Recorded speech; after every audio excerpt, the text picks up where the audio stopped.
జోగి రమేష్ గతంలో పవన్ కళ్యాణ్ గారి మీద పిచ్చి కూతలు కూర్చుంటూ, అదే విధంగా సూపర్ స్టార్ రజనీకాంత్ గారి మీద, చంద్రబాబు నాయుడు గారి మీద, బాలకృష్ణ మీద ఇట్లా చాలా విమర్శలు చేసిండు.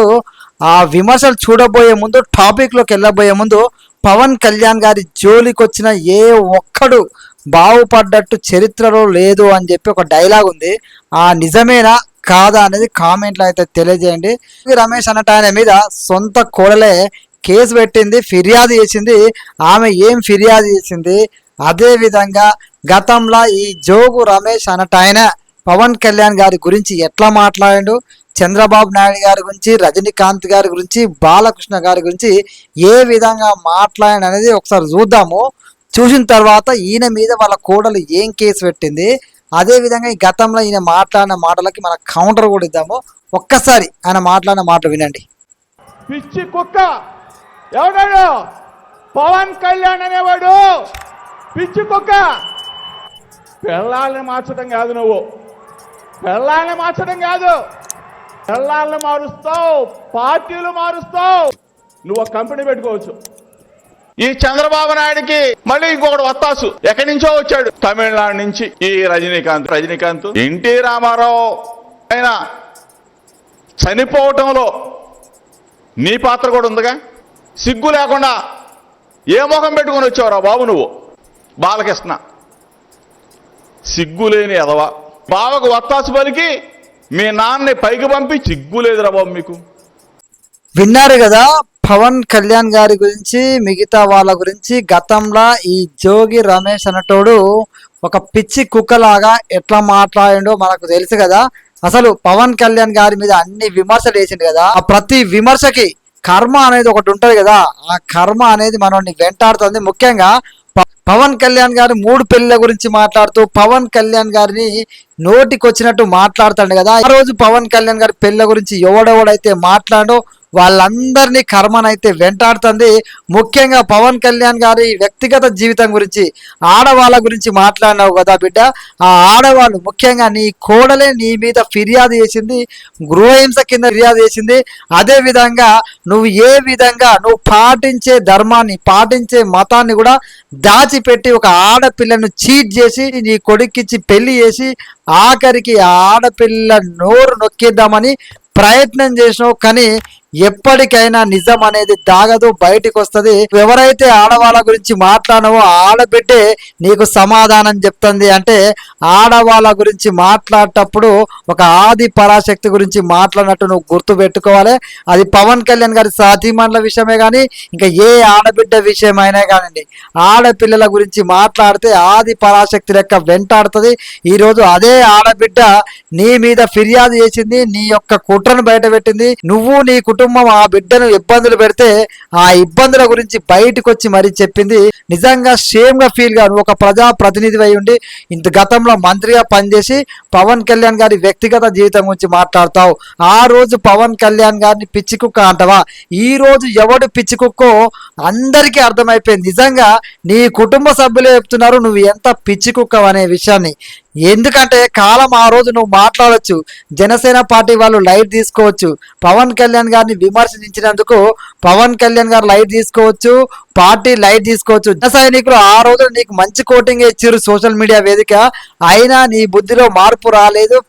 నువ్వు మాట్లాడిన మాటలకి అందరూ మర్చిపోవచ్చు కానీ కాలం అనేది మర్చిపోదు, తిరిగిస్తుంది. నువ్వు ఏదైతే పవన్ కళ్యాణ్ గారి వ్యక్తిగత జీవితం గురించి, ఆడవాళ్ళ గురించి, ఆయన భార్యల గురించి మాట్లాడినావు, ఈరోజు అదే ఆడపిల్ల నిన్ను నడి రోడ్డు మీద నిలబెట్టింది. నువ్వు అజ్ఞాతంలో పోయినావు, భయంతో దాచుకున్నావు, పారిపోయినావు. అంటే ఆడబిడ్డ జోలికి వస్తే ఈ విధంగానే ఉంటుంది.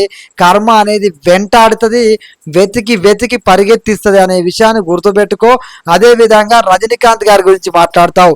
రజనీకాంత్ గారి కాలి గోటికి కూడా నువ్వు సరిపోతావు బిడ్డ. రజనీకాంత్ గారి గురించి మాట్లాడే స్థాయి అనేది, పవన్ కళ్యాణ్ గారి గురించి మాట్లాడే స్థాయి అనేది, అసలు నువ్వు పాటించే ధర్మం గురించి చెప్పుకోవడానికి నీకు ధైర్యం లేదు. నువ్వు పవన్ కళ్యాణ్ గారి గురించి నీ సీటు కోసం, నీ మంత్రి పదవి కోసం నోటికొచ్చింది మాట్లాడతావు. టీడీపీ ఆఫీస్ మీద దాడి చేస్తావు, బాలకృష్ణ గారి గురించి మాట్లాడతావు, చంద్రబాబు నాయుడు గారి గురించి మాట్లాడే స్థాయి అనేది. ఆయన అనుభవం అంతా లేదు నీ రాజకీయ జీవితం జీవితం, నీ ఏజ్ అనేది. నువ్వు చంద్రబాబు నాయుడు గారి గురించి మాట్లాడతావు, బాలకృష్ణ గారి గురించి పిచ్చి కూతలు కూస్తావు, ఏకంగా సూపర్ స్టార్ రజనీకాంత్ ఆయన అభిమానులు గట్టిగా చిటికేస్తే ఆ సౌండ్కే కొట్టుకపోతావు. నువ్వు రజనీకాంత్ గారి గురించి మాట్లాడతావు గతంలో. నిజంగా నీ గురించి మీ కోడలు ఏ విధంగా ఫిర్యాదు చేసింది, జోగి రమేష్ గురించి ఏ విధంగా కంప్లైంట్ చేసింది, ఏ విధంగా ఫిర్యాదు చేసింది, ప్రతి విషయాన్ని మీకు చదివి వినిపిస్తా, ఒకసారి వినండి. జోగి రమేష్ నీ గురించి ఒక ఆడబిడ్డ మీ కోడలు ఫిర్యాదు చేసిన అంశాలు ఏం చెప్పిందని ఒకసారి చూడు, విను నీకు చెవులుంటే విను బిడ్డ. జోగి రమేష్ గారి కోడలు మేఘన ఇచ్చిన ఫిర్యాదులోని అంశాలు ఇవి. ఇంట్లో పూజలు చేసుకోనివ్వలేదు, కుటుంబం అంతా క్రైస్తవంలోకి మారినట్టు వివాహానికి ముందు చెప్పలేదు, హిందువులుగానే నమ్మించిరట. వీళ్ళు యాక్చువల్గా క్రైస్తవంలోకి మారినట. వీళ్ళు ఏ మతంలోకి మారినా ఆ మతాన్ని నేను గౌరవిస్తా, ఆ మతాన్ని నేను ఈ మతాన్ని పాటిస్తున్నాను, నా దైవం ఇది అని చెప్పి గర్వంగా చెప్పుకోలేనందుకు సిగ్గుపడుగా చెప్పుకోలేని ఒక పిరికోడివి నువ్వు నీ కుటుంబం ఒక ఆడబిడ్డ జీవితాన్ని ఏ విధంగా బద్నాం చేసిరు బిడ్డ. ఆమె ఫిర్యాదు ఒకసారి చూడు.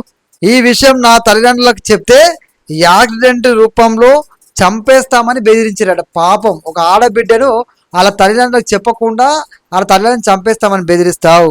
అలా చేయడం వారికి సాధారణమని కూడా అన్నారట. ఇట్లా చేసుడు మాకు సాధారణమని అంటే మనుషుల్ని చంపడం సాధారణమా మీకు? గదిలో పూజ చేసుకున్నప్పటికీ అగరబత్తులు వెలిగిస్తే తాము శవం చుట్టూ ఉన్నట్టు ఉంటుందంటూ అసౌకర్యానికి గురి చేసిరట. అసలు నువ్వు మనిషివేనా జోగి రమేష్? ఒక ఆడబిడ్డకి అబద్ధం చెప్పేసి పెళ్లి చేసుకోవడం హిందువులు అని చెప్పేసి నమ్మించవు. నిజంగా ఆడబిడ్డని కాదు, నీకు ఓటు వేసిన వాళ్ళని నమ్మించినావు, యావత్ సమాజాన్ని నమ్మించినావు, మీ ఇంటికి వచ్చినటువంటి ఒక ఆడబిడ్డను మోసం చేసినావు, నీకు ఓటు వేసినందుకు ఆ ఓటు వేసిన ప్రజలను మోసం చేసినావు, యావత్ ఆంధ్ర రాష్ట్ర ప్రజల్ని మోసం చేసినావు, తెలుగు ప్రజల్ని మోసం చేసినావు. నిజంగా నువ్వు క్రైస్తవ మతాన్ని పాటిస్తే గర్వంగా చెప్పుకో, మేము క్రైస్తవ మతాన్ని గౌరవిస్తాను, నా మతాన్ని ప్రేమిస్తాను, నీ మతం గురించి నువ్వు మారితే మారినా అని చెప్పి గర్వంగా చెప్పుకుంటే ఆ దేవుడు కూడా, ఆ ప్రభు కూడా నిన్ను క్షమిస్తాడు.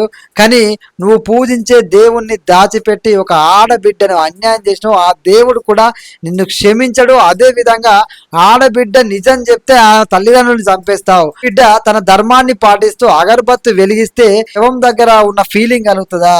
ఏం మనిషివు నువ్వు? ఒక ధర్మాన్ని గౌరవించలేని చవటవు నువ్వు, ఒక ధర్మాన్ని గౌరవించలేని అవులాగానివి నువ్వు. నీలాంటి వాడిని నిజంగా గృహహింస చట్టం పెట్టాలి. అదే విధంగా ఒక ధర్మాన్ని ఏలన చేసిన, ఒక ధర్మాన్ని అపహాసం చేసిన దాని మీద కేసు పెట్టాలి. అదే విధంగా ప్రజలందరినీ మోసం చేసినావు, దాని మీద నీ మీద కేసు పెట్టాలి, నిన్ను బొక్కలు వేయాలి. పిచ్చి కుక్క అని పవన్ కళ్యాణ్ గారి గురించి మాట్లాడితే అసలైన పిచ్చి కుక్కవు నువ్వు అని ఈరోజు స్పష్టంగా అర్థమవుతుంది. ఒక ఆడపిల్లకి గౌరవం ఇవ్వలేని పిచ్చి కుక్కవు నువ్వు, నీ నియోజకవర్గ ప్రజల్ని మోసం చేసిన పిచ్చి కుక్కవు నువ్వు. అదే విధంగా నువ్వు నమ్మే ధర్మాన్ని కూడా దాచిపెట్టినటువంటి పిచ్చి కుక్కవు నువ్వు అని చెప్పేసి ఈ సందర్భంగా నేను కాదు ప్రజలు అంటున్నారు. ఈ విషయాన్ని నీ దృష్టికి నేను తీసుకొస్తున్నా. ముఖ్యంగా నువ్వు మాట్లాడిన మాటలేంది, నువ్వు చేస్తున్న పనులేంది, అసలు ఒక ప్రజాప్రతినిధివా, నువ్వు ఒక మంత్రివా? సిగ్గుండాల కొంచెమైన ఒక ఆడబిడ్డను ఇట్లా ఆగం చేయడానికి, ఆడబిడ్డ జీవితాన్ని ఇట్లా ఆడుకోవడానికి, ఆడబిడ్డను ఇట్లా బెదిరించడానికి చేతనైతే నీ ప్రతాపం ఎవరి మీద చూపించాలి? నీ ప్రతాపం ఎవరి మీద చూపించాలి? నీ శత్రువుల మీద చూపించు, ఒక ఆడబిడ్డ మీద చూపిస్తావు. ఆడబిడ్డ మీద ఇంత ప్రతాపాన్ని చూపించే నువ్వు పెద్ద అదా? నువ్వు ఒక మంత్రివా గతంలో? నీలాంటి గెలిపించిన ప్రజలు కూడా ఆలోచన చేయాలి. మీరు ఎట్లాంటి వ్యక్తిని గెలిపించారు?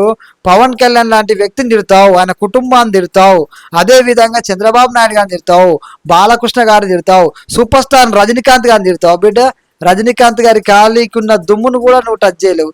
నీలాంటోడికి కర్మ అనేది నిన్ను వెంటాడించినవా? పవన్ కళ్యాణ్ గారి జోలికి వస్తే ఎవరిని కర్మ వదిలిపెట్టదు అనడానికి నువ్వే పెద్ద ఉదాహరణ. ఈ రోజున నీ ఇంట్లో ఒక ఆడబిడ్డ బయటకు వచ్చి మరీ చెప్తుంది నువ్వెంత వెదవు అని, నీ ప్రవర్తన ఎలాంటిదని చెప్పి యావత్ సమాజం అనుకుంటుంది. పవన్ కళ్యాణ్ లాంటి గొప్ప వ్యక్తిని పిచ్చి కుక్క అన్నాడు. అసలైన పిచ్చి కుక్క ఈ జోగి రమేష్ అని చెప్పి ప్రజలు అనుకుంటారు. దీనికి నీ దగ్గర సమాధానం ఉందా జోగి రమేష్? నీలాంటి వాళ్ళు ఇక చాలా మంది ఉన్నారు. ప్రతి ఒక్కడికి కాలం అనేది సమాధానం చెప్తుంది, కర్మ అనేది వదిలిపెట్టదు. పవన్ కళ్యాణ్ గారు వదిలిపెట్టిన, ఆయన పార్టీ వదిలిపెట్టిన, జన సైనికులు వదిలిపెట్టిన కర్మ అనేది వెంటాడి వెంటాడి వెంటాడి పట్టుకుంటుంది, నడి రోడ్లో నిలబెడుతుంది. నువ్వు ఏదైతే ఆడబిడ్డల గురించి మాట్లాడవో ఆడబిడ్డలతోటే నీలాంటోడికి సమాధానం చెప్పిస్తుంది కర్మ అనేది. ఆడబిడ్డ జోలికి పోతే ఆ ఆది పరాశక్తి రూపంలో నిన్ను వెంటాడుతుంది. ఇక నీ రాజకీయ జీవితం కూడా ఇదే విధంగా అదో పాతాళానికి పోతుంది. పవన్ కళ్యాణ్ గారు చెప్పారు కదా, అదో పాతాళానికి పడిపోయినట్టే గుర్తుపెట్టుకో. టీడీపీ ఆఫీస్ మీద అధికార మదం ఉందని చెప్పి గుండాలను తీసుకొచ్చి ఆ రోజులో దాడి చేసి మళ్ళా అధికారం పోయినాక నాకేం తెలియదు అది ఇదని చెప్పి నటించే వ్యక్తివి నువ్వు. ధైర్యం లేదు.